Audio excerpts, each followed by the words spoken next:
Des milliers de familles fuient au quotidien leur foyer à cause de la guerre. Elles laissent tout derrière elles. L'espoir d'un avenir meilleur reste pour ces familles l'ultime motivation de survie. Ces hommes, femmes et enfants sont appelés réfugiés. Silim Fatime, mère de 3 enfants, partie en catastrophe avec ma famille de notre maison au quartier Plateau de Bangui depuis le 5 décembre 2013.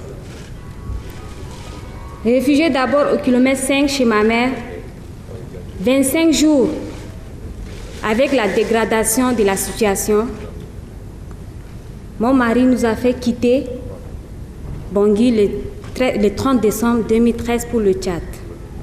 Le Tchad accueille sur son sol près de 500 000 réfugiés de plusieurs origines. Ayant tout laissé derrière eux, ils ne demandent qu'à être reconnus et insérés socialement. Nos plaidoyers restent inchangés. Les réfugiés urbains ont besoin de toit, de boulot, afin de prendre en charge au lieu d'attendre ou demander d'assistance.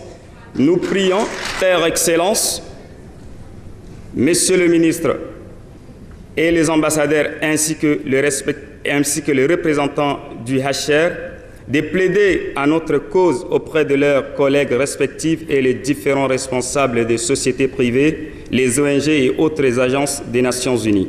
De recruter aussi les réfugiés, de nous donner la chance afin de subvenir à nos besoins, car souvent on nous exige des cartes d'identité tchadiennes, des cartes de séjour ou permis de travail.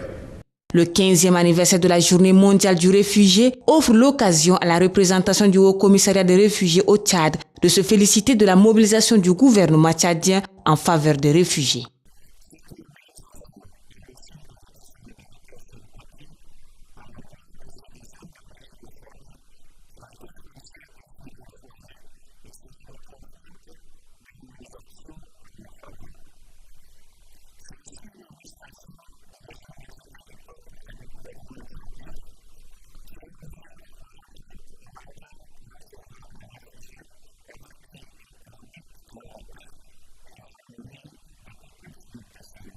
La Journée mondiale du réfugié édition 2016 a permis à ceux-ci et aux retournés réinsérés de présenter leurs produits dans des stands. C'est à travers la visite de stands que la cérémonie commémorative de cette journée a pris fin. Le rendez-vous est pris pour 2017.